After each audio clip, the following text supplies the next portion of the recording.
Commencer donc. Donc merci d'être venu à cette présentation de Flutter, donc ce que j'ai appelé introduction à Flutter. Pourquoi? Parce qu'en fait, je vais vous parler donc de ce que c'est que Flutter, donc pourquoi Flutter a été créé par Google, qu'est-ce que sont les points très importants derrière. Mais je vais essayer de vraiment vous expliquer quelle est la philosophie et comment on peut l'intégrer dans un contexte existant. Je vais éviter de rentrer dans tous les design patterns, dans toutes les parties très techniques. C'est pour ça que j'ai préféré le titre d'introduction to Flutter. Qui je suis? Donc je m'appelle Mathieu Figiel, je suis tech lead architecte à OnePoint. OnePoint, c'est une société qui a environ 2500 collaborateurs à travers le monde et qui accompagne les entreprises et les institutions dans la transformation de bout en bout, c'est-à-dire la vision, la stratégie, le design, l'innovation, la partie process, architecture et développement. Et on a aussi des parties sécurité, organisation. Voilà, l'agenda de ce soir, ce sera divisé en 4 parties. Donc, qu'est-ce que c'est que Flutter? Donc, vraiment, comme je vous le disais tout à l'heure, pourquoi ça a été créé? Quels sont les challenges que Google voulait relever? Je voulais annoncer aussi quelques chiffres importants, donner un petit peu l'état du marché, répondre à la question donc qu'on a évoquée un petit peu tout à l'heure, est-ce que Flutter, c'est production ready? Donc, est-ce qu'on peut l'utiliser sur des applications grand public? Et est-ce que quelqu'un l'a déjà fait? Quels sont les concepts clés derrière Flutter? Donc là, comme vous le voyez, on va parler de widget et de state. Ensuite, je vais parler du développement Flutter sans rentrer trop dans le détail, mais comment est-ce que je migre mon app si je veux la migrer? Je vais aborder certains points au niveau du design de la user interface, donc de ce que propose Flutter par défaut et de ce qu'on peut ajouter ou étendre. Et un point qui est très important pour un toolkit de cette maturité, c'est comment est-ce que je l'intègre dans ma chaîne existante de CI/CD. La dernière partie, c'est une partie un peu plus bonus. C'est comment, si je veux partir sur Flutter, comment est-ce que je commence? Donc, je présente des IDE avec vraiment avec 2 philosophies, et j'ai mis une petite section avec des liens que je trouve pertinents et qui m'aident au jour le jour pour me tenir à jour sur Flutter. Voilà, hop. Voilà. On va commencer sur la présentation. Donc, quels sont le premier challenge que Google voulait adresser? Google voulait avoir une seule code base, donc un seul code source, pour de multiples déploiements. Donc, il a commencé pour Android avec les 2 targets Android et iOS. On a la partie web qui est en bêta, et on a la partie desktop. Donc quand on dit desktop, pour l'instant, on parle de macOS et de Linux, qui est en work in progress. Donc on va dire qu'il y a vraiment une feature expérimentale, mais qui va arriver dans les prochains mois, suivant l'avancée. On sait que par exemple, dans la dernière release d'Ubuntu, on a le support à Flutter et à tout ce qu'il faut pour pouvoir lancer les applications Flutter qui est activé par défaut. Donc Google, pour répondre à ce challenge-là, Google s'est basé sur leur langage de programmation qu'ils avaient déjà créé, qui s'appelle Dart, et qui permet des choses qui sont plutôt intéressantes, qui sont qui est déjà optimisé pour la partie user interface, donc la partie UI, qui permet le hot reload. Donc le hot reload, c'est quelque chose qui est vraiment important pour les développeurs, c'est-à-dire que je fais une modification dans mon code, je sauvegarde mon code directement sur mon device ou mon simulateur, je vais avoir le changement qui va être appliqué et l'état qui va être gardé. Donc, je n'ai pas besoin de revenir si je suis dans une page, si je suis sur la 3e page de mon formulaire, je vais garder mon formulaire, je vais garder les autres datas qui étaient déjà entrées, mais je vais avoir la modification que j'ai opérée. Et après, la possibilité de compiler pour plusieurs plateformes. Comme on le verra, en fait, le moteur de Dart, en dessous du moteur Dart, enfin en dessous de Dart, on a un moteur qui est écrit en C et C++ et qui est vraiment très proche des processeurs. Le deuxième challenge que Google voulait adresser avec Flutter, c'est de régler un petit peu un problème que beaucoup de développeurs ont, c'est comment je fais une application qui va être accessible à toutes les tailles, toutes les résolutions, tous les form factors qui sont sur le marché. Là, je vous présente voilà, des densités sur la droite, des densités un peu pour Android, et sur la gauche, la représentation des différentes densités et form factors via Paincode. Et en fait, comme on peut le voir, c'est quand même pas si simple, surtout quand on veut faire une application grand public. Ce qu'il faut savoir, c'est que n'importe qui, à partir du moment où on a un apport financier bien sûr, mais n'importe qui peut créer son device Android et ajouter les composants qu'il veut. Donc on peut créer un device qui va être capable de lancer l'application, mais qui peut avoir n'importe quelle résolution. Donc là, pour répondre à ça, Google s'est inspiré du web et a créé des widgets, donc propose des widgets qui a cette approche de simplifier tout ce qu'on discutait tout à l'heure, tout ce qui est constraint layout, qui est utilisé sur iOS, Android, qui est vraiment très performant, mais qui va commencer à être compliqué à maintenir quand on va avoir des interfaces qui vont être assez, on va dire assez réactives, qui vont avoir énormément de composants, énormément d'imbrications et autres. Donc ils sont repartis sur de la simplicité, c'est-à-dire des lignes, des colonnes, des stacks pour empiler les widgets, du padding, du center, voilà, ça c'est les widgets vraiment de base. Et après, ce qu'il faut savoir, c'est que derrière, on va combiner tous ces widgets-là et Flutter va faire que ça va s'adapter à l'écran pour qu'on n'ait pas besoin de redesigner pour chaque écran. Bien sûr, si on a une interface qui est un petit peu particulière, qui a besoin d'avoir une approche différente sur un type de device, on va pouvoir totalement avoir accès au Media Query pour jouer sur la taille, la hauteur, la largeur ou autre. Voilà, c'est pour répondre à ces deux challenges que Google a créé un UI Toolkit qui s'appelle Flutter et qui a pour ambition donc, de créer de belles applications compilées nativement pour le mobile, le web et le desktop à partir d'une seule codebase. Voilà, donc vraiment Flutter se définit pas comme un framework, mais plus comme un UI Toolkit.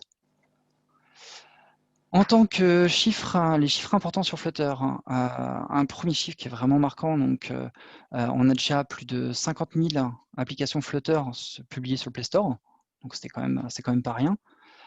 Flutter est sorti en décembre 2018, on en est sur la version stable, on en est à la 1.20.2 en mineur, mais donc j'ai considéré une vingtaine de releases vraiment intéressantes.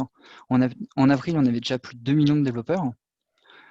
Quelque chose que je trouve marquant pour avoir suivi Flutter, l'évolution de Flutter depuis 2018, c'est de voir qu'on a maintenant 78% des développeurs qui utilisent le channel stable. Avant, c'était clairement pas le cas. Avant, on allait travailler un peu sur master, un peu sur la bêta, parce qu'on était en manque de composants. Par exemple, si on voulait faire des maps, des choses comme ça, on avait besoin de composants. Et donc, on était vraiment sur des branches qui étaient un peu moins stables pour pouvoir avoir accès à ça en avance. Maintenant, ça se stabilise, donc c'est vraiment ce chiffre-là, pour moi, ça montre vraiment une certaine maturité de Flutter. On a aussi une communauté open source, parce qu'il faut savoir que le code source de Flutter est disponible sur GitHub, et on a presque 100 000 stars, donc ce qui prouve que la communauté est quand même assez active et qu'il y a du monde. Et contrairement à ce que même moi j'ai pu penser en préparant ce meet-up, c'est qu'il y a de plus en plus d'entreprises qui partent vers Flutter. On a encore plus d'un tiers qui sont des startups, mais maintenant, officiellement, on a 26% des entreprises qui commencent à capitaliser sur Flutter. Au niveau des compétiteurs, on va dire que le compétiteur principal, ça va être React Native. Je vais essayer de rester vraiment high level sur les différences entre les deux. On a un sponsorship donc qui est différent, donc les deux sont des GAFA, donc on va avoir du Google pour Flutter et du Facebook pour React Native. Au niveau de la communauté open source, voilà, il y a le petit match, mais on est relativement équivalent. Derrière, en langage de programmation, on est sur du Dart, comme je vous le disais tout à l'heure, sur Flutter, et on reste sur JavaScript sur React Native, ce qui est très bien pour les développeurs qui connaissent déjà. Et vraiment, c'est vraiment quelque chose de bien. Maintenant, sur le point différenciant, ça va être que grâce au moteur écrit en C++ pour le rendu, dans Dart, on va avoir des performances qui vont quand même être très très intéressantes. Et il y a la petite anecdote qui est sur une des dernières Google I.O., où quand ils ont présenté une application Flutter pour représenter l'histoire de l'humanité, Google est arrivé devant tout le monde en montrant l'application et en faisant des zooms vraiment, vraiment importants, parce que on avait toute l'histoire de l'humanité condensée sur un écran, un petit écran d'un smartphone, milieu de gamme, Samsung, qui datait d'il y a 5 ans.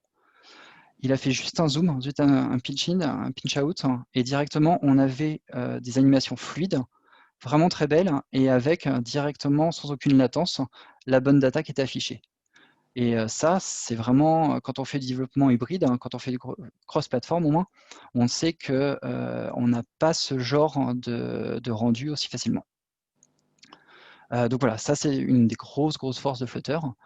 On a d'autres compétiteurs qui vont être en particulier quelque chose que j'essaie de suivre, c'est Kotlin Native, donc qui est soutenu par JetBrains, qui essaye de faire un petit peu la même chose, qui fait du bruit.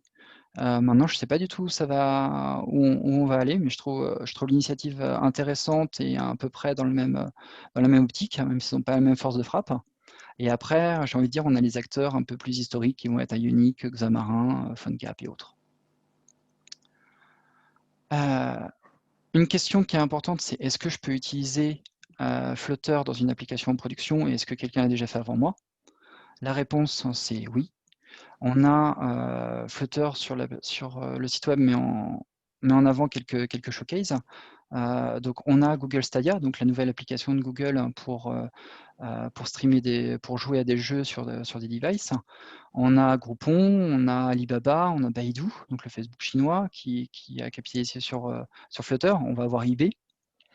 Et en dehors de ces acteurs qui, on va dire, peuvent s'amuser sur des nouvelles technos, un fait que je trouve vraiment marquant aussi sur la maturité de Flutter, c'est la compatibilité avec des outils qui sont vraiment des outils habituels pour des développeurs mobiles.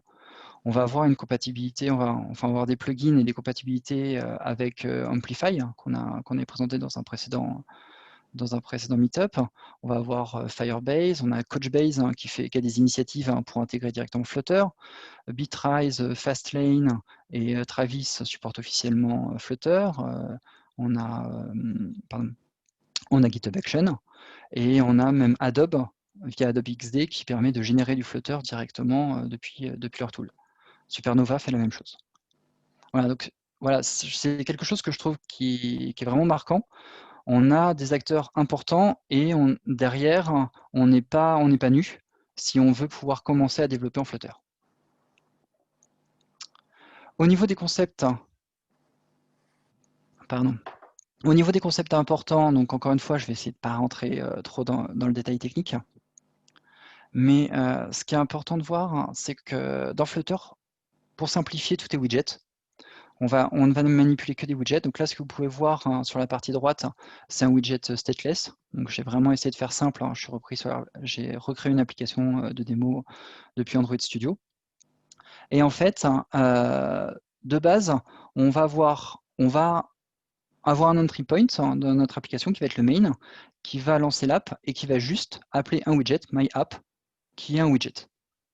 Donc on va juste appeler un widget. Donc Flutter, qu'est-ce qu'il va faire? Il va lancer l'app, il va créer une application complètement blanche, et derrière, il va dessiner un premier widget qui va être ce widget que j'appelle myApp. Derrière, ce widget va retourner donc un autre widget Material App, et encore en dessous, un autre widget, et celui-ci, c'est le widget que je vais présenter après, qui va être un widget stateful. Donc, qu'est-ce que c'est qu'un state? Un state, pour simplifier, en fait, c'est la représentation au niveau de l'interface utilisateur de l'état des variables. Donc Flutter, c'est déclaratif, c'est-à-dire qu'en fait, l'interface représente l'état actuel de l'application. Si, par exemple, si l'utilisateur, là, je vous présente mon petit widget stateful, donc qui lui va être animé, on va créer une variable counter. Cette variable-là, elle va être incrémentée dans un set state, donc on va dire, je mets à jour le state, quand je vais cliquer sur le floating action button qu'on a tout en bas, et donc je vais cliquer sur le bouton plus, directement ça va faire +1 sur le compteur, et directement, sans que je lui dise quoi que ce soit, l'affichage du texte, ici ce que j'ai en texte, va afficher l'état la valeur de la variable compteur. C'est aussi simple que ça, et donc c'est ça qu'on appelle le state. J'ai vraiment fait simple pour illustrer la partie state, parce que quand on commence à jouer avec Flutter, on commence à jouer avec du set state, c'est très simple. Maintenant, quand on commence à créer des applications qui commencent à être larges, on va commencer à vouloir mettre des couches de services, des couches de data, des choses comme ça. On va voir que ça va commencer à être compliqué à manipuler tous ces states. On va avoir des imbrications, on va avoir un certain nombre de problèmes. Et on va vouloir passer sur d'autres design patterns c'est des design patterns qu'on va retrouver dans d'autres développements mobiles. Et donc, pour adresser ces points, en fait, la communauté Flutter propose des plugins, donc des modules Flutter qui vont être Provider. Donc, je n'ai cité que les plus connus, hein, Provider, Redux, Block. Personnellement, c'est celui que j'utilise le plus, et Mobix. Donc, je sais que Mobix fait beaucoup de bruit. Et donc voilà, ça va être des design patterns différents pour adresser le changement de la UI et le changement de state. On a autre chose qui commence à faire un petit peu de bruit dans la communauté Flutter, que je vais pas trop détailler parce que c'est quand même assez technique, mais on a ce qu'on appelle le principe de hook qui est apparu sur React.js et qui est en train d'apparaître sur Flutter, et qui est supporté par les personnes qui supportent Provider. Donc voilà, c'est quelque chose qui est à suivre, mais qui pour l'instant n'est pas différenciant. Voilà. Maintenant qu'on a bien introduit Flutter, donc qu'est-ce que c'est, qu'est-ce qu'il y a derrière? Si ça vous intéresse, la question c'est est-ce que je dois réécrire mon application de zéro, ou est-ce que je peux commencer à faire du Flutter dès maintenant? La réponse c'est oui, vous pouvez très bien commencer à intégrer Flutter dans une application existante, native existante. Flutter le prévoit par défaut et le supporte par défaut. Donc là, j'ai fait exprès de mettre en avant la simplicité entre guillemets, parce qu'après, voilà, on s'adapte au niveau du code source, des différents codes sources et de l'existant. Mais si on part sur une application classique, en fait, il suffit de suivre ces 5 étapes pour chaque device, pour chaque type de device, et on a une couche Flutter qui va être au-dessus de la couche native existante. Et là-dessus, c'est quelque chose qui fonctionne. Et alors, j'ai pas voulu paraphraser ce qui avait été fait à Flutter France, mais il y a vraiment une présentation qui est vraiment super intéressante avec un retour d'expérience qui vient des développeurs de Decathlon. Je vous ai mis le lien dans la présentation et il explique toutes les problématiques, qu'est-ce qu'ils avaient comme application existante, qu'est-ce qu'ils ont décidé de factoriser, comment ils ont décidé de factoriser cette partie-là, et après, comment ils ont intégré Flutter dedans. Et intégrer Flutter en tant que module utilisable dans différentes applications. Mais c'est quelque chose qui est vraiment très intéressant parce que si vous voulez commencer à migrer à Flutter, on parle d'une migration qui ne sera pas en Big Bang, mais qui sera faite au fur et à mesure. Au niveau du design, comme Flutter est créé par Google, ce qui se passe, c'est qu'on dit tout le temps que Flutter c'est Material Design, que Google impose Material Design. C'est pas complètement faux parce que Material Design est là par défaut, on est d'accord, mais Flutter, enfin Google, propose par défaut des widgets qu'on appelle Cupertino widgets, qui sont des widgets qui représentent la UI d'iOS.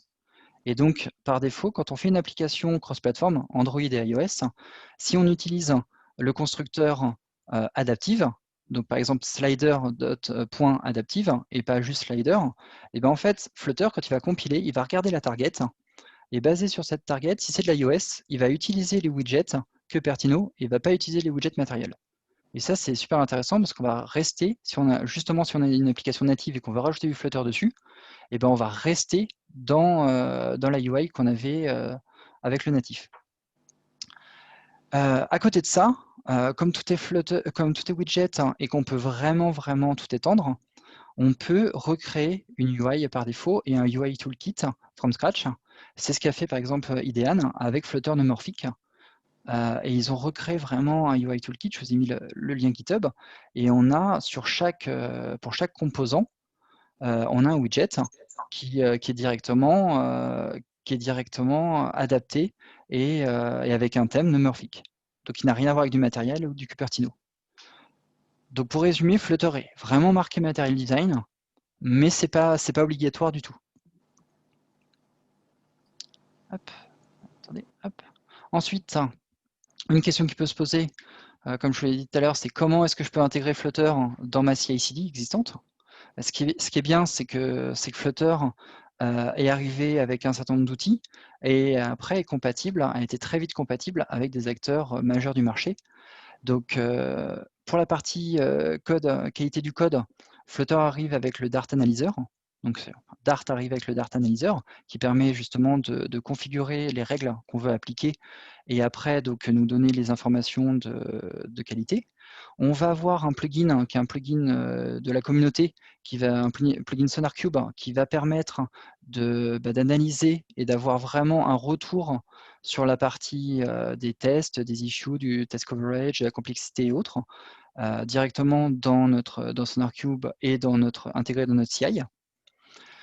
On a la possibilité d'automatiser toute la partie unit test, la partie test des widgets, qui est intéressante, la partie intégration et la partie performance. Ce qui est vraiment important aussi pour Google, c'est que les applications Flutter soient performantes. D'accord. Donc, ils ne s'appuient pas, ils ne se disent pas juste, voilà, on a un moteur de rendu qui est super performant et qui est super bas niveau, donc on est safe. On donne aux développeurs tous les outils pour regarder justement, pour analyser frame par frame ce qui se passe. Donc bien sûr, c'est un outil qu'on va lancer pas en mode debug, parce qu'on a de l'overlay, mais en mode release, et donc directement, on va avoir tout ça. Au niveau des builds, on est compatible déjà avec tout ce qui est Fastlane, Bitrise, Travis.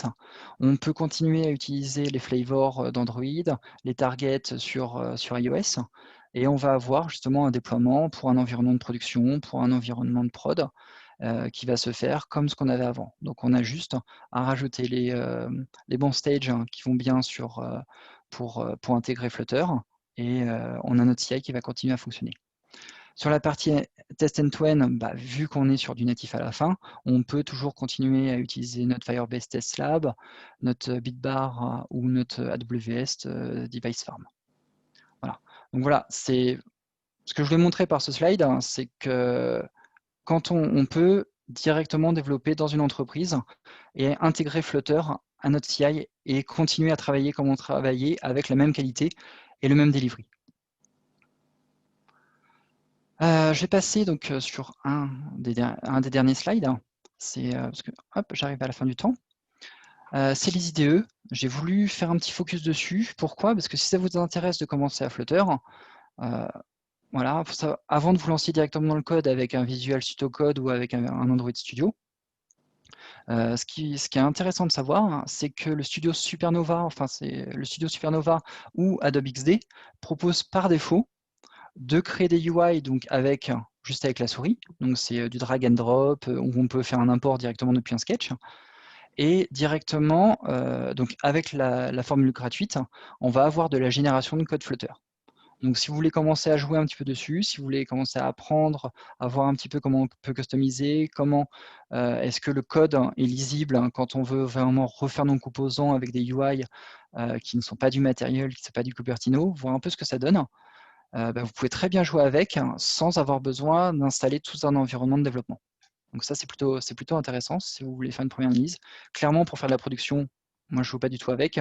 C'est vraiment pour faire du prototypage, pour faire des choses comme ça, aller un petit peu plus loin et dire, j'ai mon prototype, je rajoute un petit peu de logique et hop, je l'envoie pour tester.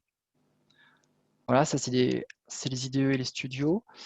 Et j'avais une dernière petite partie où j'ai voulu vous répertorier des liens que je trouve importants, où je vais régulièrement.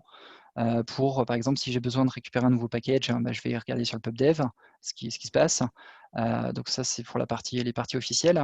Il y a des cours sur du Udemy ou du Pluralsight ou même sur YouTube avec Flutter, le Widget of the Week, qui sont des vidéos vraiment courtes présentées par les gens de Flutter qui permettent d'appréhender un widget dans une problématique particulière, et ils vont nous expliquer comment ils l'implémentent et comment justement ils répondent à cette problématique. Donc c'est vraiment bien fait, c'est vraiment court, ça sortait toutes les semaines, ça sort à chaque fois qu'il y a un nouveau widget maintenant, parce qu'il n'y en a plus de tant de natifs qui arrivent, mais c'est quoi? C'est 1 ou 2 minutes, et c'est vraiment, voilà, j'ai ça, je ne sais pas comment l'appréhender, j'utilise ce widget-là, je l'implémente comme ça, et directement ça me donne le résultat. C'est vraiment super sympa quand on se demande quel widget on va utiliser.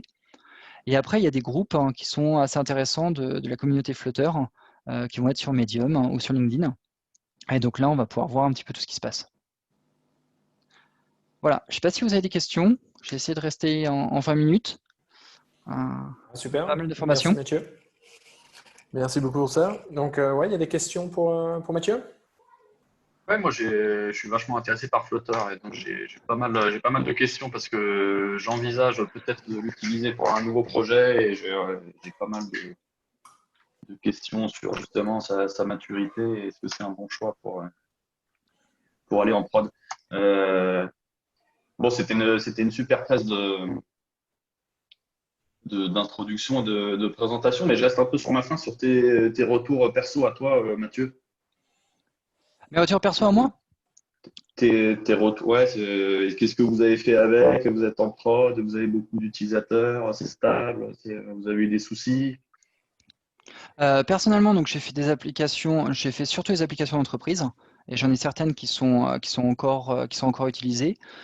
J'ai pas eu les soucis que j'ai eus, c'est plus avec la compatibilité, parce qu'à un moment, comme je disais, j'étais pas tout à fait sur la la branche table. Et donc, c'est là-dessus où, par exemple, ils ont fait des grosses deprecations sur les thèmes matériels. Donc, c'est là où j'ai eu des soucis. Maintenant, on va avoir des petits soucis, oui. Par exemple, un cas qui m'a fait m'arracher un petit peu les cheveux, ça va être quand on a une application multilangue sur iOS, être sûr Ouais, que la locale soit bien chargée avant de pouvoir charger la bonne langue. Ça, ça a été un peu tricky pour pouvoir l'instancier au bon moment. C'est des petites choses comme ça, mais c'est des choses qui, au fur et à mesure, sont adressées. Il y a des bugs qui sont remontés, et donc ça évolue. Mais honnêtement, c'est pour ça que j'ai fait le petit focus sur la partie state management. Ce qui est super important, c'est d'être sur un state management sur lequel on est à l'aise, parce que ça va vraiment définir après le design pattern qu'on va utiliser dans l'application et donc l'architecture de l'application. Et si on n'est pas à l'aise dessus, on va se retrouver à avoir des problématiques qui vont être vraiment très compliquées après à résoudre sans refaire un refactor qui va être énorme. Et c'est ce qui s'est passé sur un des derniers projets, où on était parti sur une autre façon d'implémenter le block design pattern, et où j'ai dû tout refaire assez rapidement, parce qu'on se retrouvait avec des événements qui au final n'étaient pas catchés, des choses comme ça, parce que pourtant on avait tout ce qui était tout qui était seté, on suivait la doc, mais on arrivait à une limitation qu'on n'avait pas réussi à appréhender juste en lisant la doc, et on s'est retrouvé à l'implémenter d'une façon où, dans certains cas qu'on n'arrivait pas vraiment à résoudre, on avait des events qui n'étaient pas catchés, et donc quelque chose qui n'était pas déclenché, et donc la UI qui répondait pas comme on voulait. Donc d'accord. Il y a eu des soucis avec spécifiques à bloc. voilà, plus ça bloque. Maintenant, derrière, avec une autre implémentation, c'est comme tous les langages, c'est comme tous les frameworks. Il ne faut pas se lancer tête baissée, il faut vraiment regarder ce qu'on veut, sur lequel on est le plus à l'aise. C'est pour ça vraiment que j'en ai cité et que je n'ai pas fait un focus sur bloc. Maintenant, clairement, est-ce que si là on me redemande de faire une application, est-ce que j'ai fait en Flutter? C'est une discussion qu'on a eue encore avec un ami il n'y a pas longtemps. Moi, clairement, oui. Clairement, dès que je peux refaire du Flutter, je fais du Flutter. Et même si c'est pour du grand public. On a des points à adresser, clairement. Ce que j'adore aussi, c'est sur la partie UI. Sur d'autres applications, j'ai joué un petit peu sur les animations, sur des choses comme ça. Donc maintenant, dans Android Studio, on peut faire toutes les motions, on a tout le moteur pour faire les animations. Mais Flutter le permet déjà et permet après d'intégrer d'autres tools qui font des animations. Donc on a vraiment quelque chose que je trouve finalement assez stable. Quand on a des problèmes, ça arrive. On va clean comme on va clean le projet sur Xcode ou sur Android Studio. Des fois sur Android Studio, on n'a pas le choix, on doit invalidate le cache. Ça arrive. Mais vraiment, le hot reload, c'est vraiment génial. On va en avoir sur certains design patterns, on va avoir un petit peu de limite, où on va avoir besoin on va pas avoir toutes les datas qui vont être reload, donc on va devoir revenir un écran en arrière. Mais c'est toujours super convenient, super super agréable à utiliser, et ça nous fait gagner un temps phénoménal, quoi. Tu as une idée le taux de crash, par exemple, par rapport à ce que vous aviez, ce que vous avez toujours en natif? Franchement, pour avoir mis du Firebase et du Crashlytics, c'est ce que je mets dans toutes mes apps, j'ai clairement pas plus de crash. Parce que moi, c'est vraiment un des aspects qui m'inquiète pour pas avoir encore touché de près ou de loin de la prod en Flutter, c'est le nombre de bugs sur GitHub, le nombre de gens qui disent ouais, j'ai tel modèle de téléphone qui n'est pas un truc anecdotique, qui n'arrive pas à lancer le moteur Flutter, ça plante. Honnêtement, j'ai des tests que j'ai pu faire, j'ai pas eu de problème de type de device. Je vais avoir ce qu'on va avoir, c'est au pire, dans certains cas, on va avoir un écran blanc parce qu'on est en release. Donc, comme je disais, par défaut, Flutter, qu'est-ce qu'il fait? Il instancie une application blanche et derrière, il va peindre. Donc, si on est en mode debug, on va avoir toute la stack trace, on va avoir un écran tout rouge qui va nous insulter avec toutes les informations. Et si on est en mode prod, on va avoir un écran blanc. Donc, potentiellement, j'ai ça, mais ça, c'est un crash applicatif.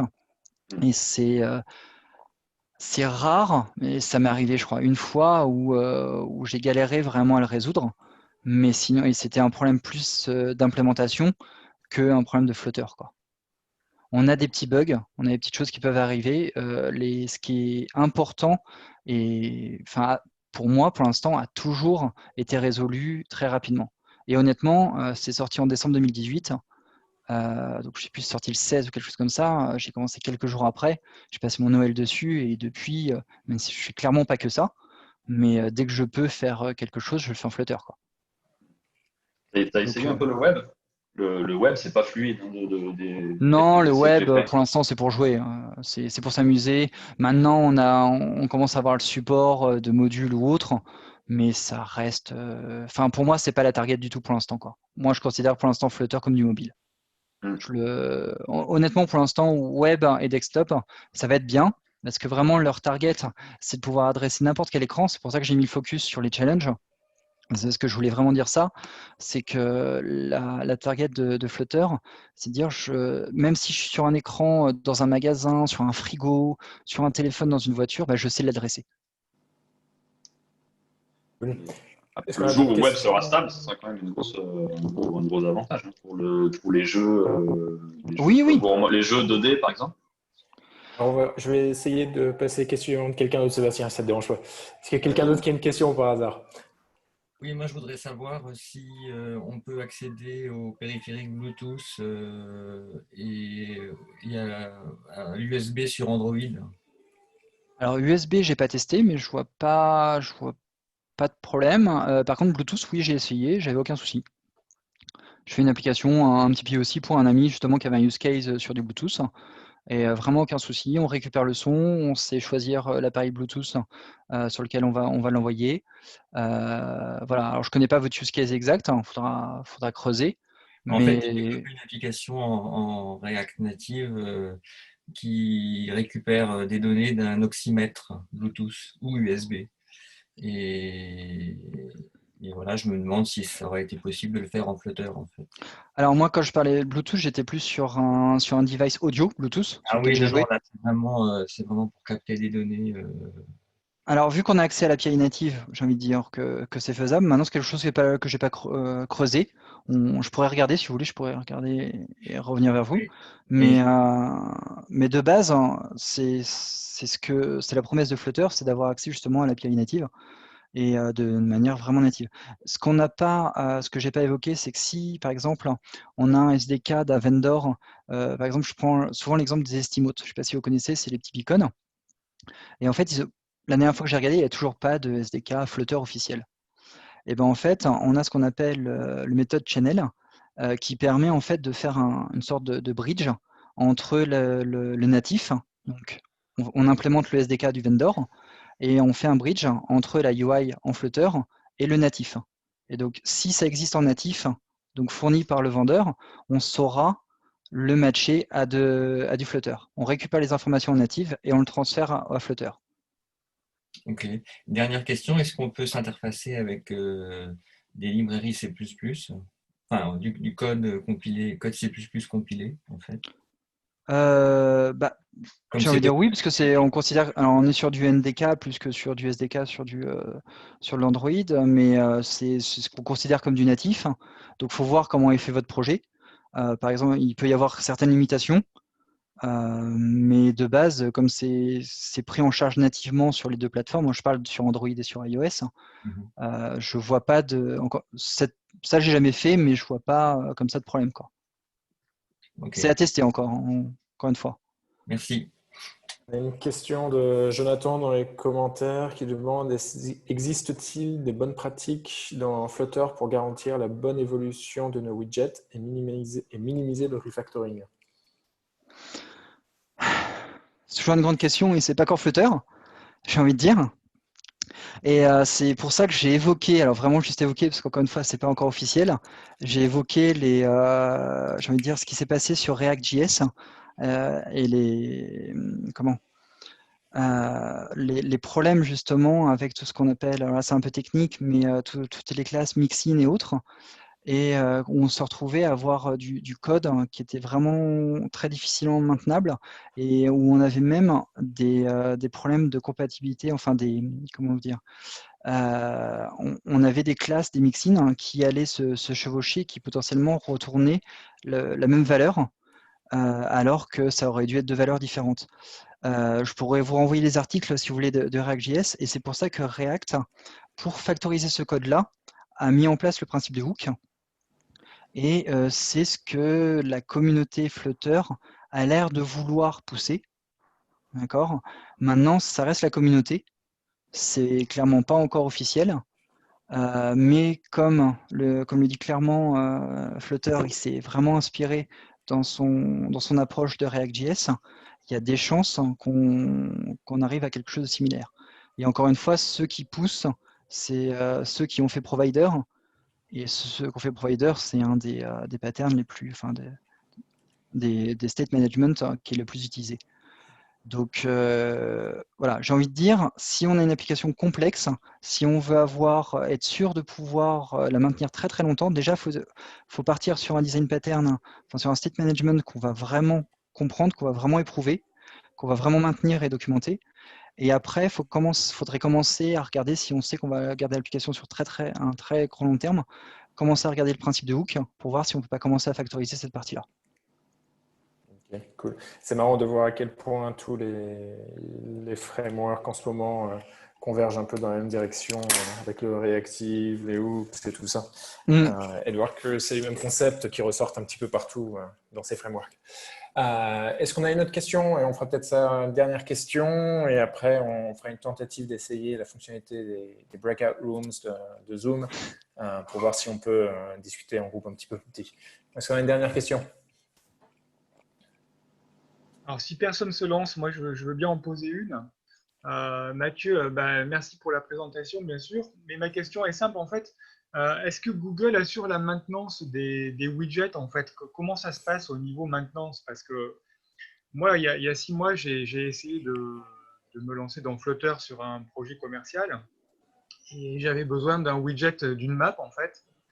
Et en fait, dans les widgets officiels, il y avait pas de map. Et donc, on pouvait trouver des maps sur étagère, mais après, qui va les maintenir, quoi? Donc, ma question, en fait, ça serait de te poser qui va assurer la maintenance des widgets, quoi. C'était clairement ça. C'est pour ça que j'ai vraiment voulu mettre le KPI du nombre de développeurs sur la branche stable. C'est parce que justement, c'est exactement ce que tu dis. Moi, j'étais souvent sur le master parce que j'avais besoin de widgets qui n'étaient pas encore officiels sur la branche stable. Et le map en faisait partie. Et encore, même le map sur la master n'avait pas encore toutes les features. Tout à fait. Et en fait, ça arrive. Le map, par exemple, sera soutenu par Google, sera mis en avant par Google, c'est aucun souci. Et ça l'est maintenant dans la stable. Mais et cette partie-là sera soutenue. Ils ne seront pas tous soutenus, clairement pas. Par exemple, Google met à disposition Dialogflow, donc anciennement API.ai, pour faire du NLP et des chatbots. Et il n'y a pas officiellement de librairie Flutter. Et la dernière fois qu'on l'a testé, c'était avec Arnaud, on a vu qu'il y avait un manque, il y avait des choses qui n'étaient pas passées sur des payloads, des choses comme ça. Et donc on a fait évoluer la librairie, donc via la communauté, on a fait des PR pour faire évoluer la librairie de Dialogflow pour Flutter. Donc il y a la communauté, encore une fois, est active, mais les widgets de base, les widgets material qui sont définis, qui sont listés sur le site Flutter Dev et Cupertino sont officiellement soutenus par Google. Et ça, il n'y a vraiment pas de question, il n'y a vraiment pas de problème. Ok. Le souci, c'est qu'il n'y a pas toutes les features, hein, comme tu le disais. Elles Moi, arrivent. j'avais besoin de faire du map clustering et c'était pas dispo dans Oui. le widget map officiel de Google. Et Mm. même sur étagère, il n'y avait encore rien sur le sujet, quoi. Bon, c'était il y a 6 mois, j'imagine que maintenant. Oui, maintenant il y est. Ouais. Ouais. La dernière fois que. Oui, non, j'ai regardé l'autre fois. Je ne l'ai pas implémenté parce que je n'avais pas eu besoin, mais quand j'ai regardé, il y était. Et donc voilà, et c'était quelque chose qui était très très demandé par la communauté. C'était Ouais. un des points que j'entendais très très souvent. Ça, c'est clair. Ok. Donc il faut attendre Oui. que les choses progressent, quoi, avant de se lancer, parce que moi, vraiment, je peux pas envisager de prendre un truc qui va pas être maintenu, quoi, tu vois. Ah non, là, ça va être maintenu, c'est clair. Maintenant, c'est est-ce que maintenant, elles ont toutes les fonctions que vous avez besoin sont déjà là. Tout à fait. Ouais. Là, la question, elle est là. Parce qu'on n'a pas la roadmap exacte de telle feature, de tel widget, est-ce que ça va être et autres. Donc ça, c'est clair qu'on n'a pas la roadmap. Mais ce qui est actuellement là et qui est dans le corps sera maintenu. Ça, c'est clair. Ok, merci. Olivier, est-ce qu'on peut prendre encore des questions ou... En fait, moi, on peut en prendre une autre. J'avais juste rajouté par rapport à ce que tu disais, Laurent, c'est un peu en tant que développeur natif, on a souvent l'habitude d'avoir des frameworks très complets et bien maintenus par Google ou par Apple et de ne pas forcément avoir utilisé beaucoup de composants tierces. Et c'est vrai que moi, quand je vois React Native, le nombre de composants tierces qu'on doit utiliser et qui ne sont pas maintenus forcément par Facebook, et il y en a qui continuent à être maintenus par la communauté de façon très bonne, et il y en a d'autres où tu vois clairement que la communauté ne suit pas forcément. Mais ça, c'est un peu le problème de ces frameworks. Et tant que tu utilises des fonctionnalités que tout le monde utilise et que Apple et Google soutiennent, tout va bien. Et dès que tu sors un petit peu, c'est là où c'est plus compliqué. Ouais, c'est aussi l'impression que j'ai eue en Flutter. Vous m'entendez? Allô? Ouais. Très faiblement. Faiblement. Ah, je vais parler plus fort.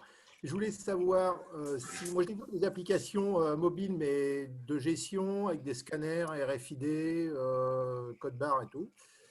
Je voulais savoir s'il y en a qui ont eu des expériences là-dessus et de l'ODBC, des liens ODBC en général, c'est du SQL et non pas du Firebase. Aucune société veut se lancer là-dedans, en tout cas. Déjà, quand tu dis que tu héberges les données des sociétés, c'est un drame. Donc, est-ce qu'il y en a qui ont déjà fait de l'ODBC déjà au SQL? Alors, du SQL, oui, il y a un certain nombre de. Alors, il y a SQL Fire, il y a des choses comme ça qui sont des librairies pour faire du SQLite, donc sur les applications mobiles. Donc là, quand je parle de SQL, je dis pour l'instant stockage de data sur mobile. On va pas faire clairement, on va pas avoir de driver ODBC pour aller connecter l'application mobile à une base de données en direct, parce que au niveau de l'architecture, on va pas obligatoirement le passer comme ça. On va plus avoir une API qui va passer les datas. Mais on a au niveau de Flutter, on peut faire du relationnel ou du NoSQL, et on a des librairies qui sont très très soutenues et très très utilisées pour ça. D'accord, ok, merci bien.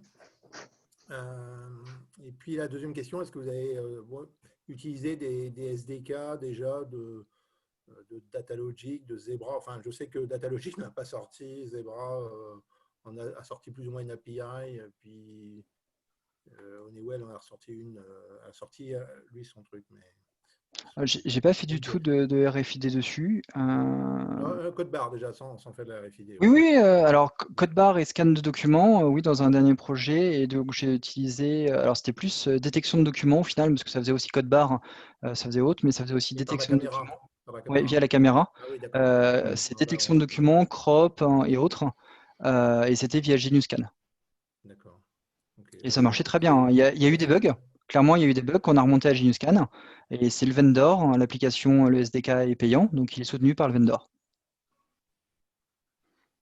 Moi, j'avais une question sur. Des scans laser, hein, donc ça va beaucoup plus vite que. Oui. J'avais une question sur Dart. Pourquoi ils ont utilisé Dart?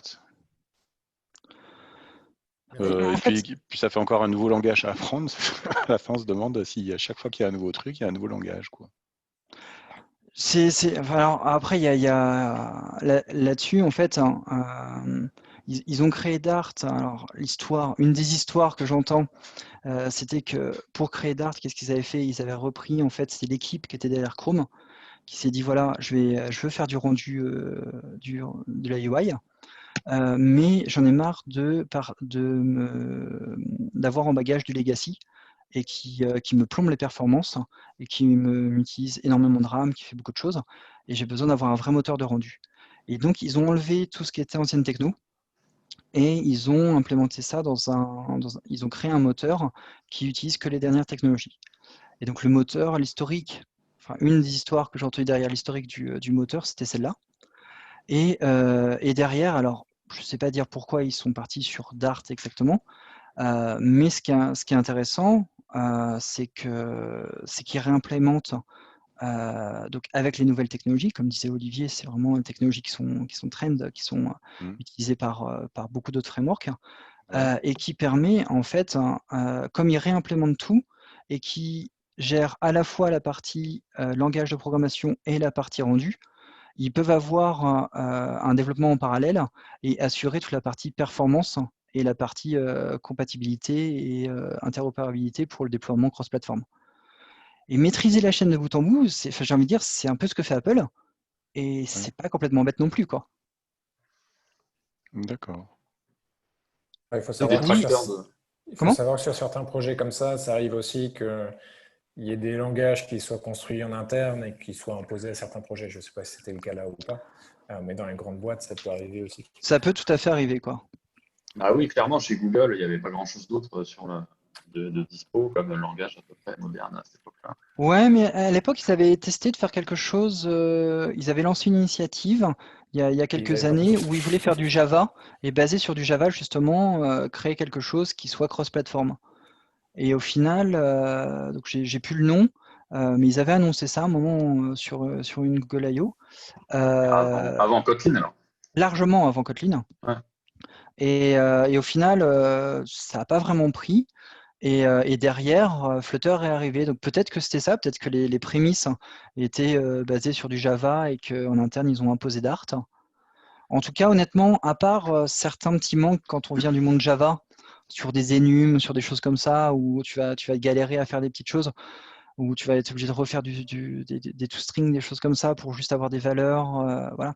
Il y a des petits manques, des petites choses que tu as l'habitude d'utiliser sur du Java, par exemple, où tu vas te batailler. Mais sinon, c'est vraiment génial, quoi. Tu as l'impression de faire du code qui est effectif. Chaque ligne de code sert à quelque chose. Et tout est fait pour que ce soit dynamique. Tout est fait pour que ce soit asynchrone et pour que ton application ait vraiment de la performance. Et ça, honnêtement, quand on arrive et qu'on a bien pris en main le langage et puis après le UI Toolkit, c'est vraiment agréable de faire du Flutter. D'accord. Il y a l'air d'avoir pas mal de questions jusqu'à présent, donc bon, on va continuer avec les questions. Est-ce qu'on en a d'autres? Une question intéressante dans le chat. Dans le chat, il y a quelqu'un qui a demandé quel intérêt de prendre React Native que Flutter ne fait pas. Quelle question? Pour quelle raison avons-nous besoin de prendre React Native que ne fait pas Flutter? Franchement, je connais JavaScript. T'as pas à prendre Ouais, date. ouais, voilà. Honnêtement, React Native, hein, voilà, je pense que Olivier en parlera beaucoup mieux que moi. Enfin, je pense que c'est génial, quoi. Maintenant, moi, ce que je vois vraiment l'intérêt, c'est sur, encore une fois, c'est tout ce qui est performance, c'est les promesses de performance. Et c'est potentiellement, ce qu'on disait tout à l'heure, la compatibilité à terme avec le web et avec le desktop. Maintenant, là, actuellement, à part la performance, c'est plus un choix c'est plus une appétence qu'autre chose, de mon point de vue. Parce qu'on peut très bien, très mal développer en Flutter. C'est la discussion qu'on avait eue avec Olivier, on peut très bien, très mal développer avec Flutter et faire quelque chose qui soit zéro en termes de performance, et faire quelque chose de génial en React Native, quoi. Donc, Il y a voilà. à savoir aussi que le choix d'une technologie n'est pas toujours forcément la meilleure technologie pour ce projet, mais aussi des choix de ressources humaines dans le sens où en interne, on n'a pas forcément les ressources pour faire dans telle technologie ou on veut se spécialiser dans une autre technologie et qui peuvent éventuellement pousser dans une technologie plutôt qu'une autre. Bah, je rebondis là-dessus, Olivier, justement, je voulais savoir, Mathieu, si chez vous, vous aviez déjà recruté des devs Flutter. Alors, sur OnePoint, je suis arrivé il n'y a pas très longtemps, donc pour l'instant, pas du tout. Ou dans ta précédente boîte, Pour l'instant, peut-être dans que mes tu autres... en faisais aussi chez Sprint, c'est ça? Oui, j'en faisais chez Sprint, et les autres personnes, c'est des personnes qui étaient sur d'autres langages et qui sont arrivées sur Flutter. On n'a pas recruté spécialement sur Flutter. Il y avait un apprenti qui est arrivé, mais on n'a pas fait de recrutement de staff, j'ai envie de dire, pour l'instant sur Flutter, il n'y avait pas encore assez de pipeline. Après, voilà, c'est pas la même taille. Mais je sais qu'il y a des grosses entreprises, il y a des gros clients qui sont en train de partir sur du Flutter aussi.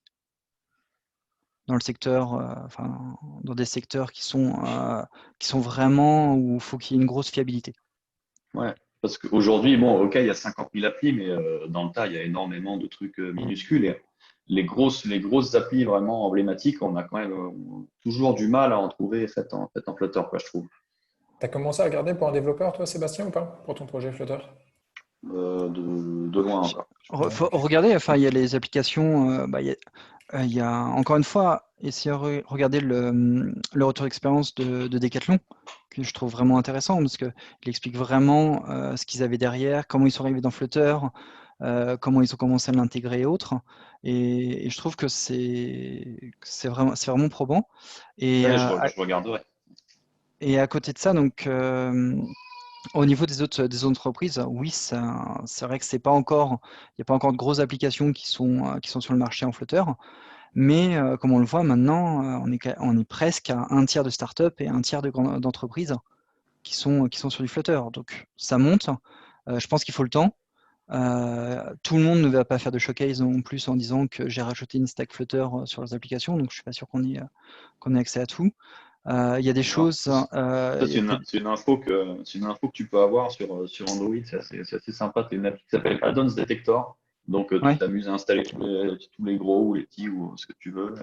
Tu fais tourner le truc et il te dit il y a du Flutter, il y a du Unity, il y a du React dedans. d'accord.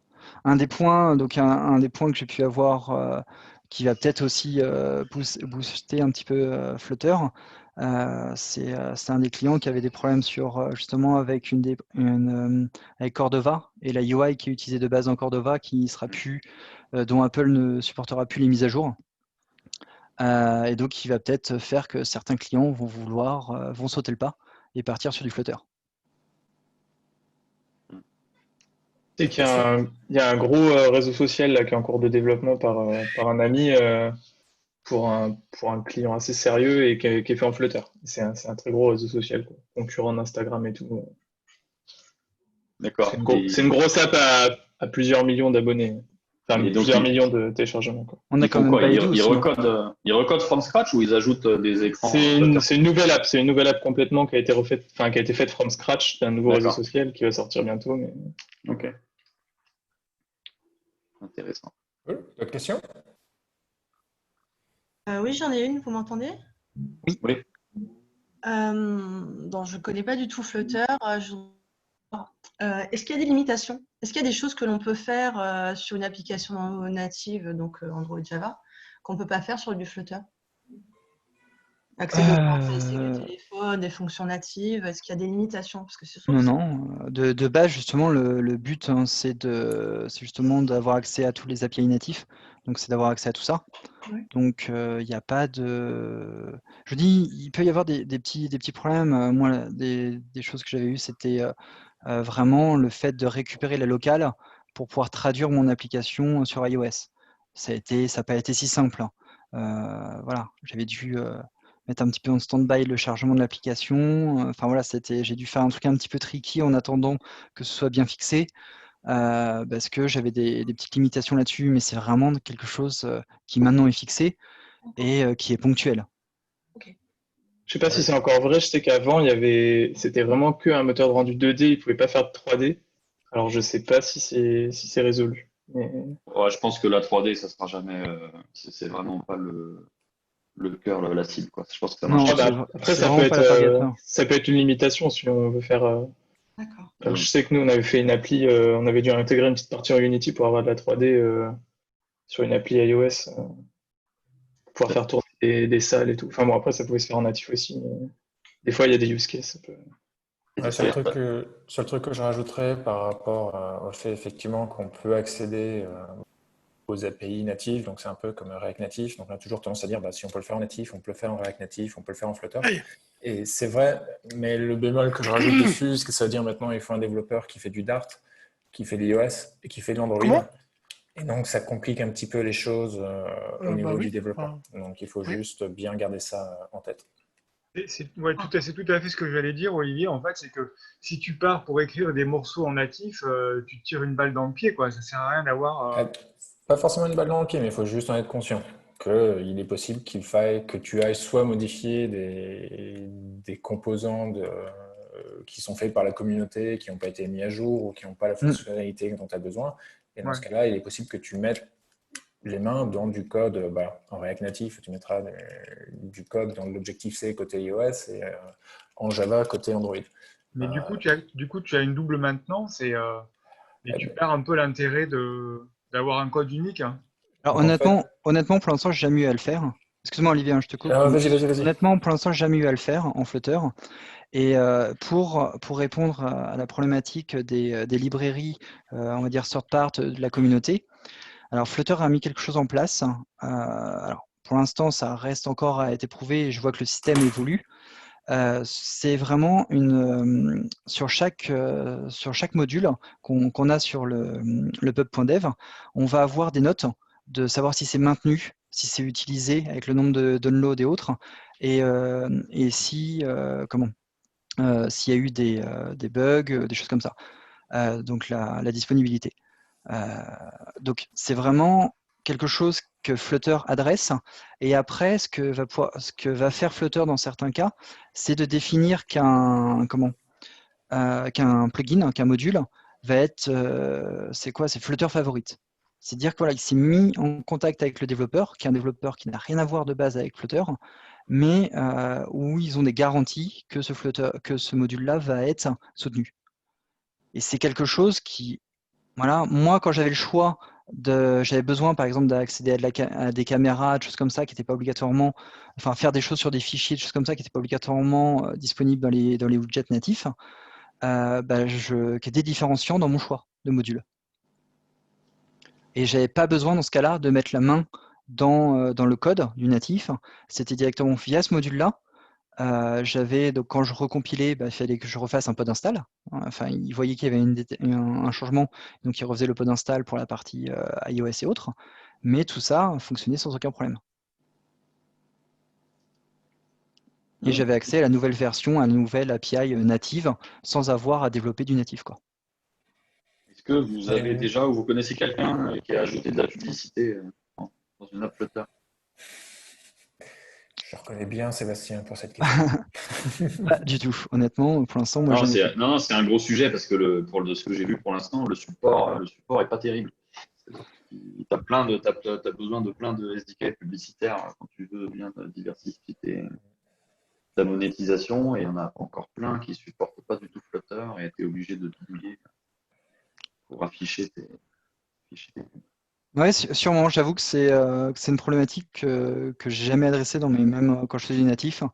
La publicité, c'est comme je fais surtout les applications entreprises ou autres, j'ai jamais eu à toucher à la publicité, quoi. Est-ce qu'il y a une question sur un autre thème? Oui, une petite question. Quand on commence sur Flutter, est-ce que c'est comme dans Android Studio, c'est-à-dire qu'on crée un émulateur Android, un émulateur iPhone et voilà, on peut vérifier le. Ah oui. Ouais, C'est la même chose. Par exemple, si vous partez sur Android Studio, au lieu de faire nouveau projet Android, vous allez faire nouveau projet Flutter. Quand vous avez installé, bien sûr, les plugins Flutter et Dart, la première fois que vous lancez Android Studio, vous allez directement dans le plugin Marketplace, vous marquez Flutter, il va vous dire il y a une dépendance avec le plugin Dart. Hop, vous installez, alors il faut avoir installé Flutter sur la machine. Et donc directement, vous allez avoir un nouveau menu, créer nouveau projet Flutter. D'accord. Et dernière petite question, j'ai raté le début, alors peut-être que ça a déjà été expliqué, mais j'ai entendu qu'à un moment donné, vous disiez qu'on pouvait inclure Flutter dans une application native Android. Oui. Ça sert à quoi? Si en fait vous dites voilà, j'ai des applications qui existent déjà, qui sont déjà sur le store, Oui. mais j'ai des nouveaux écrans à créer, des nouvelles fonctionnalités à ajouter, et j'ai plus envie de maintenir 2 applications qui sont développées en natif. Oui. Et je vais créer un module Flutter que je vais rajouter au-dessus de mon application native, et je vais avoir un seul code source à maintenir, mais ce module-là va être utilisé par les 2 applications natives. Oui, Donc en mais fait, c'est une sorte de merge. C'est un rapprochement des 2 applications natives via du Flutter. D'accord, donc en fait, on inclut les 2 applications natives dans Flutter.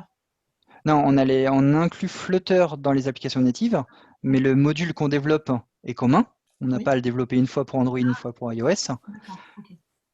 Et comme ça, après, on a au final le code source qui se rapproche, quoi. Très bien. Alors, dernière petite question, je crois au Père Noël, je tente. Pour une application existante en Android Java, qu'on voudrait transformer en Flutter, on reprend tout depuis le début, j'imagine? Non, justement, on peut très bien faire ce qu'on vient d'évoquer. C'est ce qu'a fait, encore une fois. De passer du Flutter, c'est justement pour ne pas avoir développé sur de l'iOS, dont je ne connais rien. Vous avez que Java et vous voulez adresser aussi iOS. Ouais, dans ce cas-là, ça va être compliqué de transformer le Android en iOS.